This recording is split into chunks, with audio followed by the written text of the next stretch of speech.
محمد ناظم کریم صاحب قاسمی چشتی معتمم دارالعلوم رفیقیہ شیرپور، خلیفہ مجاز قاری عبید الرحمن صاحب عزیز قاسمی دامت برکاتہ العالیہ و صدر آل انڈیا تحریک عوام ہند۔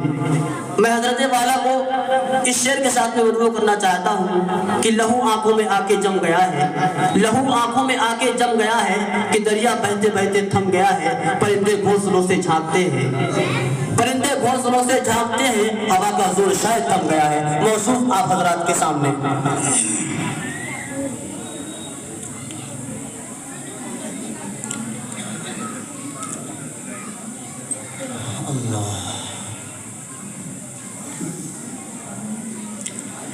الحمد لله نحمده ونستعينه ونستغفره ونؤمن به ونتوكل عليه ونعوذ بالله من شرور أنفسنا ومن سيئات أعمالنا من يهده الله فلا مضل له ومن يضلل فلا هادي له ونشهد أن لا إله إلا الله وحده لا شريك له ولا نظير له ولا وزير له ولا مشير له ولا معين له وصل على سيد الرسل وخاتم الأنبياء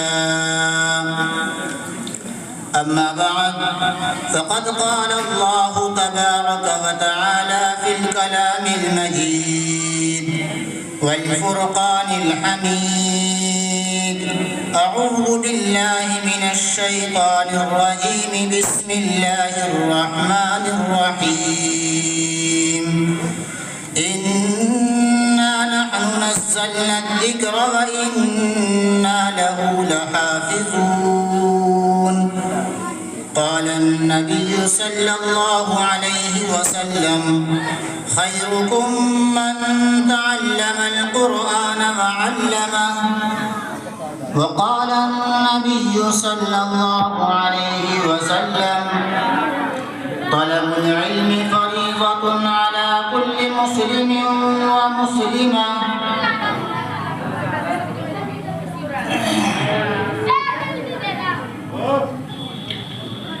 جس دور پہ نازاں تھی دنیا اب ہم وہ زمانہ بھول گئے،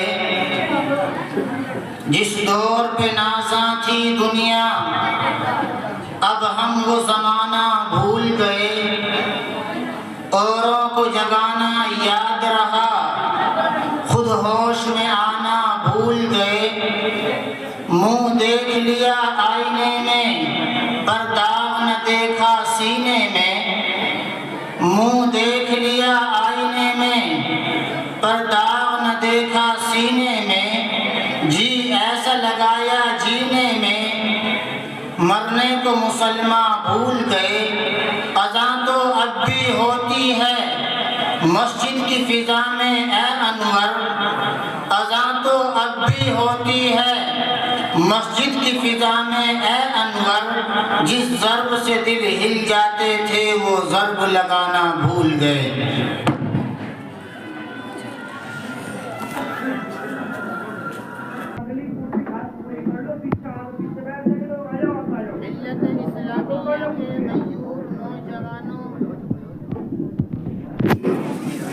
آدھا چپ ہو جاؤ۔ سرزمین مولانا کے باشندوں، آج میں اور آپ یہاں جس نسبت پر جمع ہوئے ہیں، یہ نسبت کوئی چھوٹی نسبت نہیں ہے۔ جس محفل میں میں اور آپ یہاں جمع ہیں، یہ محفل کوئی چھوٹی محفل نہیں ہے۔ جس بزم میں آپ اور ہم یہاں جمع ہیں، یہ بزم، یہ انجمن، اس کا مقام کوئی چھوٹا مقام نہیں ہے۔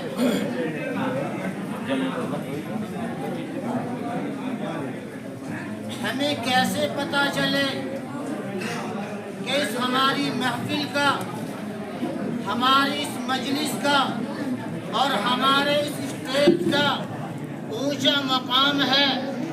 یہ اعلیٰ شان والا اسٹیج ہے، یہ اعلیٰ شان والی مجلس اور محفل ہے۔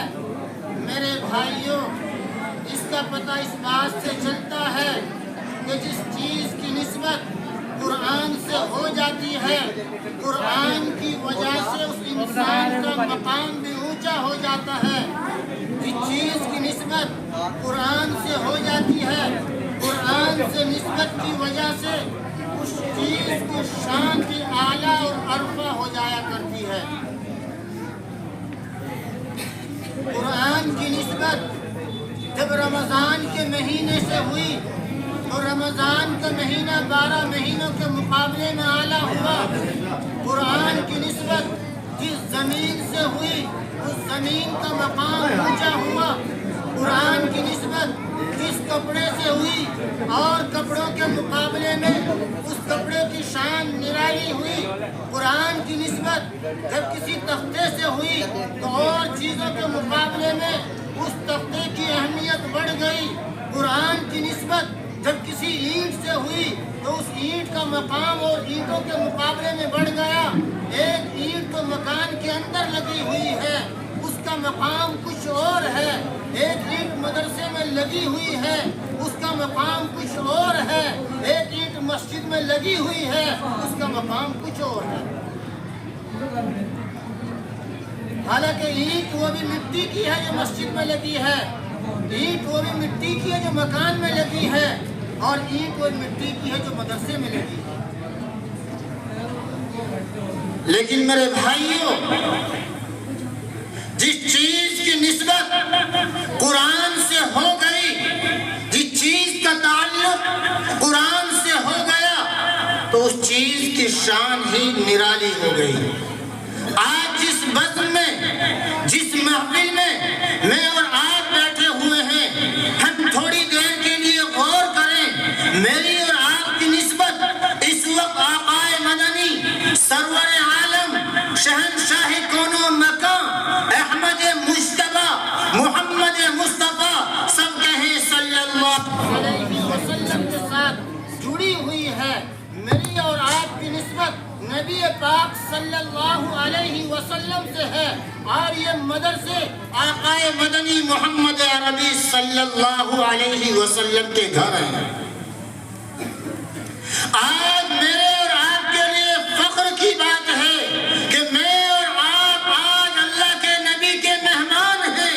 آج میرے اور آپ کے میزبان کالی کملی والے محمد الرسول اللہ ہیں، اس لیے کہ جب مہمان کسی کے گھر میں آتا ہے، اس گھر والے کا وہ مہمان ہوا کرتا ہے اور گھر والا اس کا میزبان ہوا کرتا ہے۔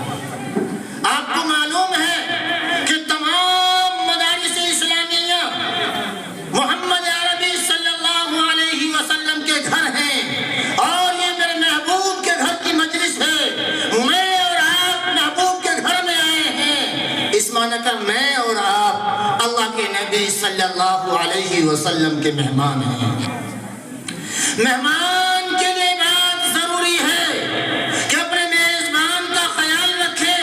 میزبان جہاں بٹھائے وہاں بیٹھے، میزبان جو کھانا پیش کرے احترام کے ساتھ اس کھانے کو کھائے، میزبان جہاں اس کا بسترا کرے وہاں آرام کرے۔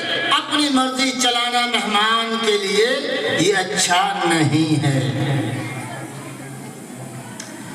دینی بھائیوں، میری اور آپ کی نسبت آج قرآن سے ہے۔ میری اور آپ کی نسبت نبی پاک صلی اللہ علیہ وسلم سے ہے۔ اس جلسے کی نسبت قرآن سے اور اللہ کے نبی صلی اللہ علیہ وسلم سے ہے۔ قرآن اللہ کی وہ محترم بالشان کتاب ہے جس کے بارے میں خود خالق کائنات اعلان فرما رہا ہے، اِنَّا نَحْنُ نَزَّلْنَا الذِّكْرَ وَإِنَّا لَهُ لَحَافِظُونَ۔ رب ذوالجلال گویا ہے ہم نے قرآن کو نازل کیا ہے اور ہم ہی اس کی حفاظت کرنے والے ہیں۔ یہ حفاظت کیسے ہوگی؟ سینہ در سینہ یہ حفاظت نبی پاک صلی اللہ علیہ وسلم سے ہوتی آ رہی ہے اور قیامت تک ایسے ہی ہوتی رہے گی۔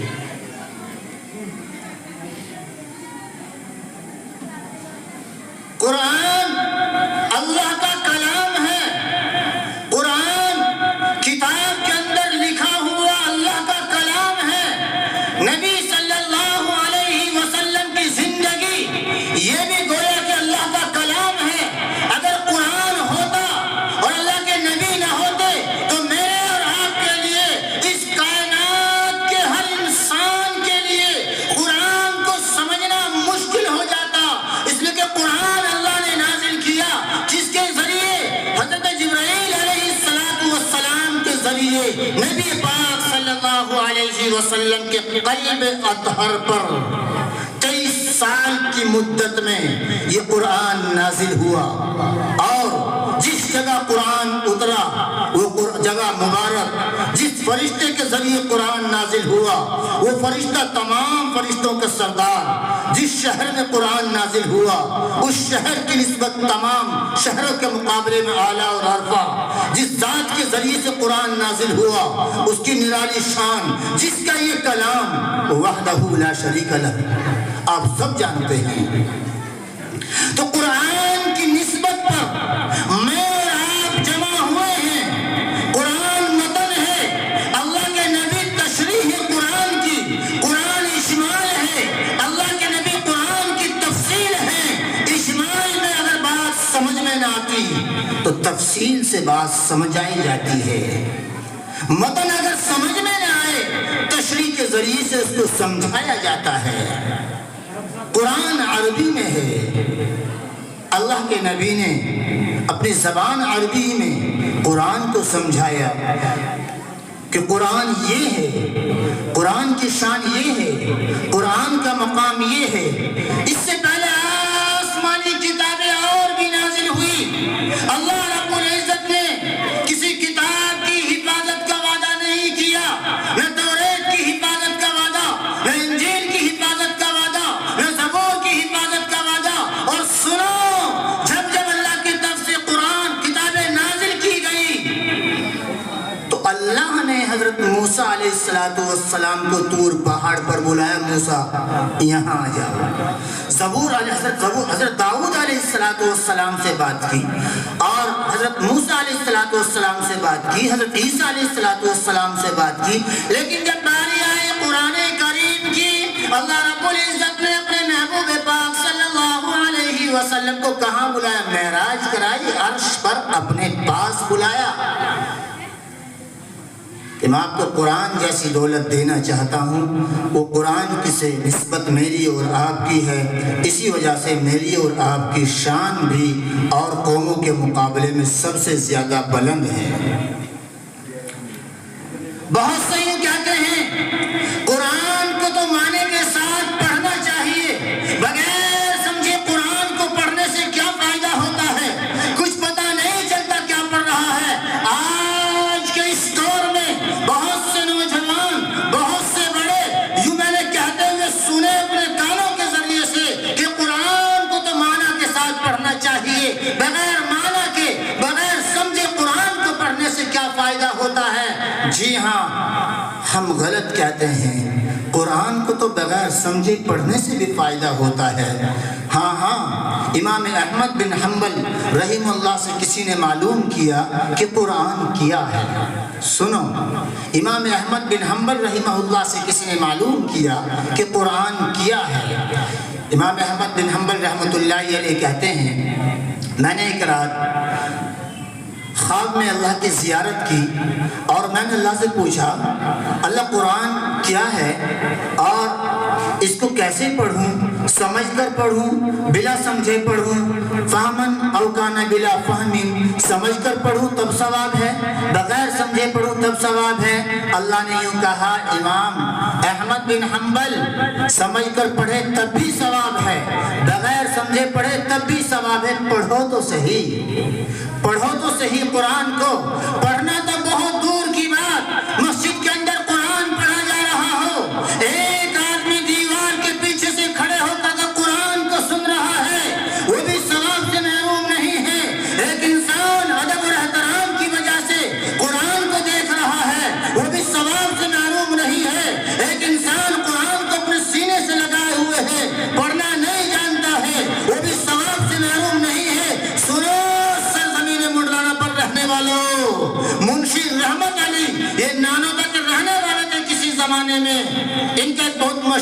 واقعہ ہے، میں نے کتاب کے اندر پڑھا ہے۔ بڑے ملازم تھے سرکاری، وہ آ رہے تھے دیوبند کی طرف نانودا سے چل کر۔ جب پیدل کا زمانہ تھا، ہمارے جو بزرگ یہاں موجود ہیں وہ جانتے ہوں گے پیدل کا زمانہ کیسا زمانہ تھا۔ وہ جب نانودے سے دیوبند آ رہے تھے، راستے میں ایک جگہ دیکھا بھیڑ بھاڑ ہو رہی ہے، پوچھا کیا بات ہو گئی؟ بتایا گیا کہ یہاں ایک بزرگ تھے، ایک اللہ والے تھے، سیدھے سچے آدمی تھے، ان کا انتقال ہو گیا ہے۔ لوگوں نے کہا منشی رحمت علی صاحب سے بڑے اللہ والے آدمی تھے کہ منشی جی ان کی جنازے کی نماز پڑھا دیجئے۔ منشی جی نے کہا کہ نہیں بھائی، میں تو جنازے کی نماز نہیں پڑھاؤں گا، کوئی اور یہاں عالم ہوں گے، مفتی صاحب ہوں گے، ان سے کہہ دیں وہ نماز پڑھا دیں گے۔ تو یہ بات کہہ کر منشی جی الگ بیٹھ گئے، منشی رحمت علی صاحب علیہ الرحمہ۔ تو گھر سے آواز آئی، گھر سے مستورات نے خبر بھیجی، اس بزرگ کی اہلیہ نے خبر بھجوائی مردوں میں کہ جا کے کہہ دو کہ میرے شوہر کا جنازہ منشی رحمت علی پڑھائیں، اس لیے کہ انتقال سے پہلے میرے شوہر نے مجھ سے کہا تھا اگر میرا انتقال ہو جائے تو میری جنازے کی نماز منشی رحمت علی سے پڑھوانا۔ لوگوں نے کہا خوشخبری ہو، منشی رحمت علی یہاں پہلے ہی سے موجود ہیں، وہ تو یہاں آ چکے ہیں صبح سے، وہ یہاں موجود ہیں۔ ان کو کہا گیا کہ اس شخص کی وصیت ہے، آپ یہاں موجود ہیں، آپ ان کی جنازے کی نماز پڑھا دیجئے۔ منشی رحمت علی نانوتوی علیہ الرحمہ نے جنازے کی نماز پڑھائی، قبر میں ان کو اتارا۔ قبر میں اتارنے کے بعد تدفین سے جب فارغ ہو گئے، واپس آئے اور جب جا رہے تھے دیوبند، اور دیوبند جا کر اپنے آفس میں پہنچے۔ آفس میں پہنچنے کے بعد جب جیب میں دیکھا تو آفس کا کارڈ جیب سے غائب تھا۔ سرکاری نوکری کارڈ ہوتا ہے نا، ملتے جو حضرات کرتے ہیں وہ جانتے ہوں گے، وہ کارڈ جیب سے غائب تھا۔ اب سوچا ہو نہ ہو کہیں راستے میں تو گرا نہیں، کیونکہ میں چلتا ہوا آ رہا ہوں، ہو سکتا ہے جب میں قبر میں اترا تو میرا وہ نوکری کا کارڈ قبر میں گر گیا ہو۔ منشی رحمت علی واپس پہنچے، واپس جانے کے بعد وہاں لوگوں کو جمع کیا اور کہا بھائی میری نوکری کا سوال ہے، میں سرکاری ملازم ہوں، میرا کارڈ جو سرکاری ملازمت کا تھا، مجھے ایسا لگتا ہے جب میں نے میت کو قبر میں اتارا وہ کارڈ میرا قبر میں گر گیا ہے۔ لوگوں نے کہا بھئی اللہ والے آدمی ہیں اور ابھی میت کو دفنائے ہوئے گھنٹہ 2 گھنٹے ہوئے ہیں، چلو ان کی مدد کر دو، تھوڑی سی مٹی ہٹا دو، ہو سکتا ہے ان کا کام بن جائے۔ جب وہ مٹی ہٹا رہے تھے، منشی رحمت علی وہاں موجود تھے۔ جب قبر کی مٹی کو ہٹایا گیا، تختوں کے قریب پہنچے تو منشی رحمت علی کیا دیکھتے ہیں؟ وہ قبر گلاب کے پھولوں سے بھری ہوئی ہے۔ منشی رحمت علی اپنے کارڈ کو بھول گئے اور وہیں سے اٹھے، فوراً ان کے گھر پہنچے اور اس کی اہلیہ سے پردے کے ساتھ بات کرتے پوچھا، بی یہ تو بتاؤ کہ تمہارے شوہر کا وہ عمل کیا تھا جس کی وجہ سے ان کی قبر گلابوں کا، جس کی وجہ سے ان کی قبر پھولوں کے گلاب سے بھری ہوئی ہے، وہ عمل تو مجھے بتاؤ تاکہ وہ عمل میں بھی کروں۔ وہ کہتی ہے وہ قرآن پڑھے ہوئے نہیں تھے، وہ نمازوں میں اتنے اہتمام کرنے والے نہیں تھے، وہ اتنے تسبیحات کی پابندی نہیں کرتے تھے، ان کا مقام کوئی اتنا اونچا مقام نہیں تھا، ان کی عبادتیں کوئی الگ شان کی عبادتیں نہیں تھی، لیکن ہاں ایک بات ضرور ہے، مجھے اس گھر میں آئے ہوئے 45 سال ہو گئے ہیں، میں نے دیکھا ہے وہ ہر دن صبح کے وقت فجر کی نماز پڑھ کر جب گھر آتے، یہ طاق میں اللہ کا کلام رکھا ہوا ہے، وہ وضو کر کے اس قرآن کو اٹھاتے، کھول کر بیٹھ جاتے، وہ قرآن پڑھنا نہیں جانتے تھے، قرآن کھولتے، کھولنے کے بعد وہ ہر لائن پر اپنی انگلی کو اس طرح سے پھیرتے تھے اور یوں کہتے تھے میرے رب نے یہ بھی سچ فرمایا ہے، میرے رب نے یہ بھی سچ فرمایا ہے، میرے رب نے یہی سچ فرمایا ہے۔ وہ گھنٹہ 2 گھنٹہ ہر دن قرآن کے اوپر اسی طریقے سے انگلی پھیرا کرتے تھے اور جب فارغ ہو جاتے قرآن کو بستے کے اندر بند کرتے، بند کرنے کے بعد اپنے سینے سے لگاتے، چنچکارتے اور سینے سے لگاتے اور پھر اس کو تاق کے اندر دھر دیتے تھے۔ 45 سال سے میں ان کے یہ عمل کو دیکھ رہی تھی، ہو نہ ہو مجھے ایسا لگتا ہے قرآن سے اس محبت اور عشق کی وجہ سے انہیں یہ مقام اللہ نے عطا کیا۔ تو میرے بھائیوں، میں اور آپ جو یہاں جمع ہیں وہ قرآن کی نسبت پر جمع ہیں۔ امام ابو حنیفہ علیہ الرحمہ ان سے کسی نے معلوم کیا کہ امام صاحب قرآن کیا ہے؟ امام ابو حنیفہ رحمۃ اللہ علیہ کہتے قرآن وہ ہے کہ میں نے قرآن کریم سے 90,000 مسائل نکال لیے ہیں اور ابھی تک میں پوری تہ تک نہیں پہنچ سکا ہوں۔ قرآن کریم سے میں 90,000 مسائل نکال کر اور لکھ کر قوم کے لیے میں نے تیار کر دیا ہے، لیکن قرآن کی گہرائی تک میں ابھی تک نہیں پہنچ سکا ہوں۔ آسان قرآن اتنا ہے، 8 سال کا بچہ بھی قرآن کریم کو اپنے سینے میں محفوظ کر لیتا ہے، اور مشکل اتنا ہے 1450 سال گزر گئے ہیں، علماء، مفسرین، اکابر، بزرگان دین قرآن کریم کے موتیوں کو تلاش کر رہے ہیں، گوتا لگا رہے ہیں، لیکن ابھی تک تمام موتیوں کو تلاش کرنے میں کامیاب نہیں ہو سکے ہیں۔ دینی بھائیوں، آپ جانتے ہیں بازار سے آپ لکڑی خرید کے لاتے ہیں، کیوں لے کے آئے؟ اس لیے لے کے آئے ہیں تاکہ اس کا ہم تخت بنوائیں۔ کیا ہوگا تخت کا؟ ضرورت پر ہم لیٹ جائیں گے، بیٹھ کے کھانا کھا لیں گے، گھر کی ضرورت ہے وہ کام آ جائے گا۔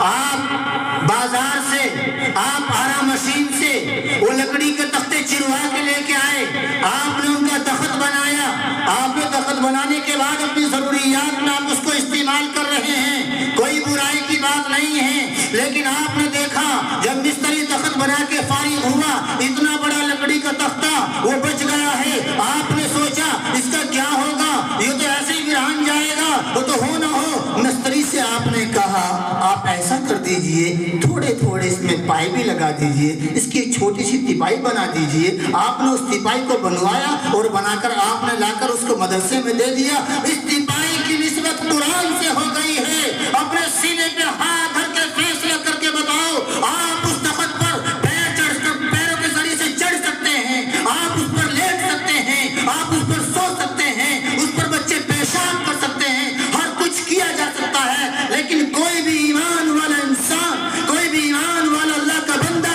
یہ گوارا نہیں کرے گا۔ چاندنے میں تو چاندنے میں، روشنی میں تو روشنی میں، اندھیرے میں بھی اگر کسی کا بھول سے اس تپائی سے، اس رحل سے اگر پیر لگ جائے تو ایمان کی اگر رمق باقی ہے تو وہ کانپ اٹھے گا، ایک دم اس تپائی کو زمین سے اٹھائے گا اور اس کو اٹھا کر اپنے سینے سے لگائے گا، اس کو چچکارے گا اور شرمندہ ہوگا اور مسجد میں جائے گا اور جا کے کہے گا امام صاحب بڑی غلطی ہوگی، بڑی غلطی ہوگی جی۔ کیا بات ہو گئی؟ اجی میں مدرسے میں گیا، اندھیرا ہو رہا تھا، میرے پیر پہ تپائی لگ گئی، تپائی میں میری ٹھوکر لگ گئی، مجھے کیا کرنا ہے جی؟ کچھ صدقہ دینا ہے جی، کتنا صدقہ دینا پڑے گا جی؟ کیا کرنا پڑے گا؟ دکھ ہے، کیوں؟ اس لیے کہ اس تختے کی نسبت قرآن سے ہو گئی ہے۔ تختہ تو وہ بھی اسی کا ہے جو آپ کے گھر میں تخت بنا ہوا ہے، اس کا تو کوئی احترام نہیں ہے، لیکن اس کی نسبت جب قرآن سے ہوئی تو اس کا مقام اور اس کی شان اونچی ہو گئی۔ الحمدللہ۔ اسی طریقے سے میرے بھائیوں، آپ بازار جاتے ہیں، بازار جانے کے بعد اپنے بچوں کے لیے شاپنگ کر کے آپ کپڑا خرید کے لاتے ہیں، کیوں؟ شادی ہے گھر میں، کیوں؟ شب برات کا وقت قریب آ رہا ہے، کیوں؟ رمضان کا مہینہ آ رہا ہے، کیوں؟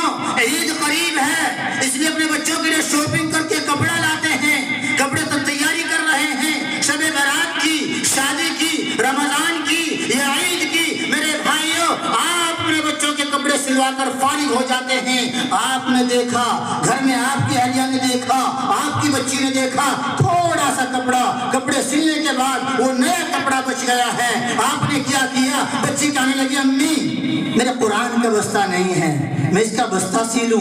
امی کہتے ہیں بیٹی سی لیجئے۔ وہ بچی اپنے ہاتھ سے قرآن کا بستہ سیتی ہے، قرآن کا بستہ سینے کے بعد قرآن پر اس کو چڑھا دیتی ہے۔ اب اس کپڑے کا تعلق قرآن سے ہو گیا ہے۔ میرے بھائیوں، جب آپ کے کپڑے جب گندے ہو جاتے ہیں، آپ اس کو مشین میں ڈال دیتے ہیں، وہ آپ کے پیروں میں بھی آ رہے ہیں، وہ پرانے ہو جاتے ہیں، کوڑی پہ چلے جاتے ہیں، وہ پرانے ہو جاتے ہیں، آپ ان کو جلا دیتے ہیں، وہ پرانے ہو جاتے ہیں، آپ ان کو پھینک دیتے ہیں، لیکن گیا تھا، جس کا آپ نے قرآن کا بستہ سیا ہے، جس کا آپ کے بچے نے قرآن کا جزدان سیا ہے، وہ کپڑا جب پرانا ہو جاتا ہے قرآن سے لگے لگے، اور جب پرانا ہونے کے بعد ہر کوئی ایمان والا انسان اس کو قرآن سے اتار کر نہ تو جلانے کی ہمت کرتا ہے، نہ اس کو کوڑی پہ پھینک سکتا ہے، نہ اس کو ادھر ادھر پھینک سکتا ہے، نہ اس کو گلیاں میں ڈال سکتا ہے، یہاں تک کہ جب قرآن کے بستے کو دھویا جاتا ہے تو کیا ہوتا ہے، اس کے پانی کو بھی نالی میں ایمان والا ڈالنا گوارا نہیں کرتا، وہ پانی بھی دیوار پر یا پودوں میں ڈال دیا جاتا ہے تاکہ اس کی نسبت قرآن سے ہے، اس پانی کی شان بھی بڑھ گئی ہے، یہ بھی پودوں میں ڈالا جا رہا ہے، یہ بھی دیواروں پہ ڈالا جا رہا ہے، حالانکہ کپڑا تو وہ بھی اسی میں کا ہے جو میں نے اور آپ نے پہن رکھا ہے، وہ پانی نالیوں میں جا رہا ہے، وہ پانی گندگیوں میں جا رہا ہے، لیکن شان کیا ہے، اس کپڑے کی نسبت قرآن سے ہو گئی ہے، اس لیے اس کپڑے کا مقام اونچا ہو گیا ہے۔ اور کیا ہوتا ہے جب یہ کپڑا قرآن سے جڑے جڑے پرانا ہو جاتا ہے، استعمال کے قابل ہم نہیں سمجھتے ہیں، تو قرآن کے ساتھ اس کپڑے کو دفن تو کیا جا سکتا ہے، کوڑے کرکٹ میں نالی میں نہیں ڈالا جا سکتا ہے۔ وجہ کیا ہے کہ اس کپڑے کی نسبت قرآن سے ہو گئی ہے۔ میرے بھائیوں، اسی قرآن کی نسبت پر میں اور آپ یہاں جمع ہیں، میرا اور آپ کا تعلق بھی قرآن سے ہے، میرا اور آپ کا تعلق بھی قرآن سے ہے۔ دہلی کا قدیم زمانے کا واقعہ ہے، کوئی دہلیہ وہاں آیا اور آنے کے بعد اس نے اعلان کیا، ہزاروں کا مجمع وہاں موجود ہے، وہ کہہ رہا ہے، لوگوں کو ورغا لا رہا ہے، بہکا رہا ہے کہ دیکھو دیکھو میرے پاس یہ کتاب ہے، یہ بائبل ہے، میں اس کو آگ میں ڈالوں گا، اے مسلمانوں تم اپنے قرآن کو آگ کے حوالے کرو۔ دلی میں چوراہے پر ایک آگ روشن کی ہوئی ہے، وہ پادری اور وہ بائبل کا پڑھنے والا، وہ بائبل کا ماننے والا، وہ وہاں دہلی کے اندر اس چوراہے پر ہے اور مسلمانوں کے بھیڑ جمع ہے، وہ کہہ رہا ہے کہ آپ میں قرآن کو لے کے آؤ، میں اپنے بائبل کو لے کے آتا ہوں، آپ بھی اپنے قرآن کو آگ میں ڈالو، میں اپنی کتاب کو آگ میں ڈالوں گا، جو سچی ہوگی وہ بچ جائے گی اور جو جھوٹی ہوگی وہ جل کر راکھ ہو جائے گی۔ پتہ چل جائے گا کون سا مذہب سچا ہے، کون سا جھوٹا ہے، کون سی کتاب سچی ہے، کون سی کتاب جھوٹی ہے، یہ فیصلہ ہو جائے گا۔ دینی بھائیوں، جو وہاں اس وقت میں اس چوراہے پر اس آگ کے قریب جو ہزاروں کے مسلمان جمع تھے، وہ پریشان ہیں، ہم کیا کریں ایسے وقت میں۔ حضرت مولانا شاہ عبدالعزیز صاحب محدث دہلوی علیہ الرحمہ مسجد کے اندر موجود تھے، بلکہ اپنے کتب خانے کے اندر موجود تھے۔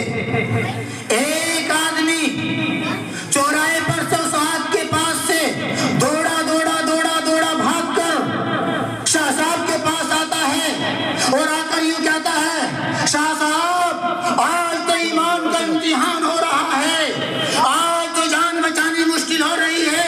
ایک آدمی نے فلاں چوراہے کے اوپر چیلنج کر رکھا ہے، وہ اپنی بائبل کو لیے ہوئے ہے اور وہ کہہ رہا ہے کہ آپ اپنے قرآن کو آگ میں ڈالو، میں اپنی بائبل کو آگ میں ڈالوں گا، جو ان کی کتاب سچی ہوگی وہ بچ جائے گی اور جو جھوٹی ہوگی وہ آگ میں جل جائے گی۔ لوگ پریشان ہیں، مسلمان پریشان ہیں، شاہ صاحب اب کیا ہوگا، ہم کیا کریں، اس کے چیلنج کو کیسے ایکسپٹ کریں، کیسے مانیں، کیسے تسلیم کریں، اور آج کیا ہوگا؟ شاہ صاحب نے کہا اچھا تو کوئی گھبرانے کی بات نہیں ہے، یہ کون سی اتنی بڑی بات ہے، چلو۔ شاہ صاحب علیہ الرحمہ ساتھ ساتھ جا رہے ہیں، چلے گئے اور جانے کے بعد پوچھا اس بائبل کے ماننے والے سے، کیا کہنا چاہتے ہو، کیا کہہ رہے ہو؟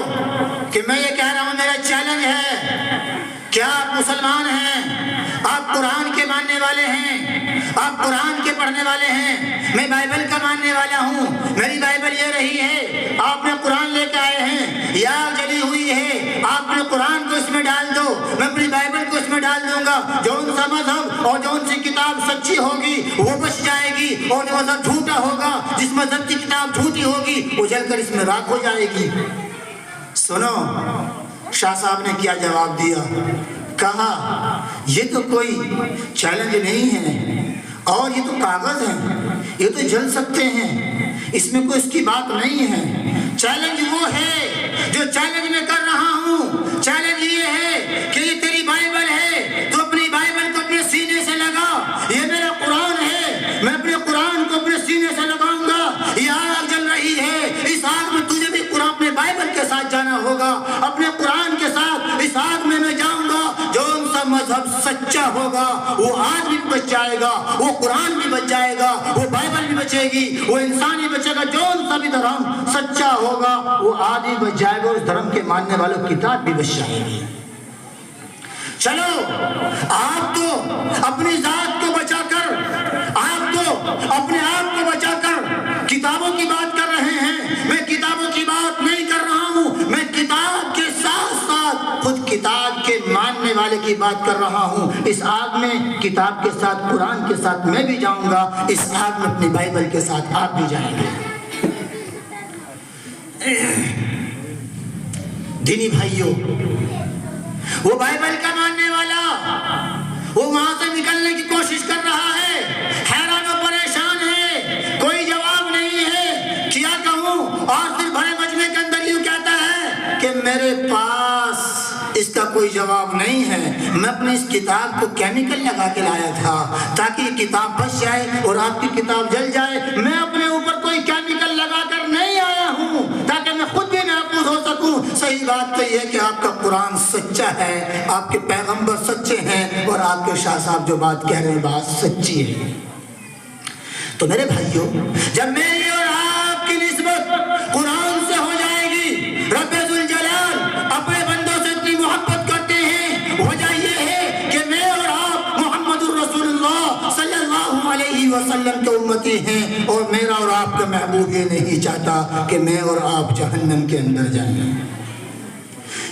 اس لیے کہ میری نسبت قرآن سے ہے، اس لیے کہ میری رات کی نسبت محمد الرسول اللہ سے ہے۔ دیکھو مئی جون کی گرمی ہے، اللہ کے نبی اپنی سواری پر موجود ہیں، اور آپ میرے اور آپ کے لیے اللہ سے کہہ رہے ہیں اللہ میری امت پر رحم فرمانا، اللہ میری امت پر رحم فرمانا، اللہ میری امت پر رحم فرمانا۔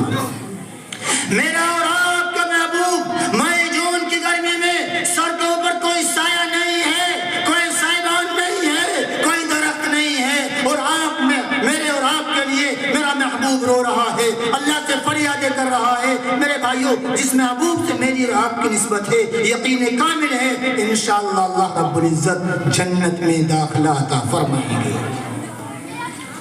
اس لیے میرے بھائیوں، میری اور آپ کی نسبت قرآن سے ہے، ہم خود بھی قرآن پڑھنے والے بنیں۔ ہم آج کے جلسے سے یہی ارادہ کر کے اٹھیں کہ ہم انشاءاللہ خود بھی قرآن کو پڑھیں گے انشاءاللہ۔ سب پڑھنا سیکھیں گے قرآن کو، سب پڑھیں گے انشاءاللہ، ہاتھ اٹھا کے وعدہ کرو انشاءاللہ سب قرآن پڑھیں گے، اپنے بچوں کو پڑھائیں گے، انشاءاللہ ضرور حافظ قرآن بنائیں گے۔ حافظ قرآن کی وجہ سے اللہ رب العزت آپ والدین کو قیامت کے دن ایسے روشن تاج عطا فرمائیں گے جن کے سامنے چاند اور سورج کی روشنی پھیکی پڑ جائے گی۔ اس لیے میرے بھائیو، آج کے جلسے سے جو قرآن پڑھنا نہیں جانتے ہیں، جو صورتیں آپ نے جماعت میں جا کر، جو امام صاحب سے، یہ مسجدوں میں بیٹھ کر، یہ مدرسے میں آ کر، یہ اپنے بچوں سے جو صورتیں آپ نے سیکھ رکھی ہیں، آپ بار بار انہی کو پڑھتے رہا کریں، انہی کو پڑھتے رہا کریں۔ اور اگر آپ کو قرآن پڑھنا نہیں آتا ہے تو آپ بھی کم سے کم وہی عمل کر لیا کریں جو اس زمانے میں بزرگ کیا کرتے تھے، کہ کم سے کم قرآن کو اٹھا کر آپ بھی باوضو ہو کر اس کو دیکھ لیا کریں، یہ اللہ کا کلام ہے، اس کے اندر جو باتیں ہیں سب کی سب سچی ہیں، اس پر میرا یقین ہے، اس پر میرا ایمان ہے۔ انشاءاللہ ایسا کرنے سے بھی آپ کو ثواب ملے گا۔ یہ آج کا سبق ہے، یہ ایک درد ہے، یہ قرآن ہے کہ آج ہم قرآن کریم کی تعلیم کو بہت ہلکے میں لیتے ہیں، حالانکہ میں اور آپ جانتے ہیں جب بھی گھر میں کسی کے میت ہو جاتی ہے تو ہمیں قرآن والوں کی ضرورت پڑتی ہے، ہم انہیں کو بلا کے اپنے مرحوم کے لیے سال ثواب کراتے ہیں، قرآن خوانی کراتے ہیں۔ تو میرے بھائیوں، ان کے تو سروں پر ہاتھ پھیرنا یہ بھی ثواب ہے، ان سے مصافحہ ملا لینا یہ بھی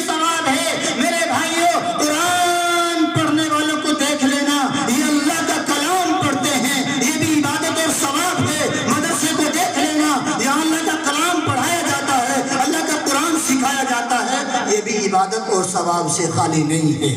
میرے بھائیوں، اس وقت ہمارے علاقے کے سرپرست بزرگ ہستی مفکر قوم و ملت استاد گرامی حضرت مولانا مفتی ریاست صاحب دامت برکاتہم العالیہ تشریف لا چکے ہیں۔ ابھی انشاءاللہ حضرت ہی کا جو مسائل کے تعلق سے بیان حضرت کا جس طرح ہوتا ہے وہ آپ کے سامنے ہوگا۔ جو باتیں میں نے آپ کے سامنے عرض کی ہیں، کوئی تقریر نہیں، واعظ نہیں، نصیحت نہیں، ایک طالب علمانہ زندگی کا سبق ہے۔ دعا کرتا ہوں کہ اللہ رب العزت مزید مجھے سبق پر محنت کرنے کی توفیق عطا فرمائے اور ہم سب کو قرآن پڑھنے کی اور اپنے بچوں کو پڑھانے کی فکر کرنے کی توفیق عطا فرمائے۔ اگر سبقت لسانی کی وجہ سے زبان سے کوئی بات غلط نکل گئی ہو، اللہ اس کے شر سے حفاظت فرمائے۔ صحیح باتوں کو اللہ سوچ کر سمجھ کر عمل کرنے کی توفیق عطا فرمائے۔ فکر دنیا کر کے دیکھا، فکر عقبہ کر کے دیکھ، فکر دنیا کر کے دیکھا، فکر عقبہ کر کے دیکھ، چھوڑ کر اب فکر سارے ذکر مولا کر کے دیکھ۔ کون کس کے کام آیا، کون کس کا ہے بنا،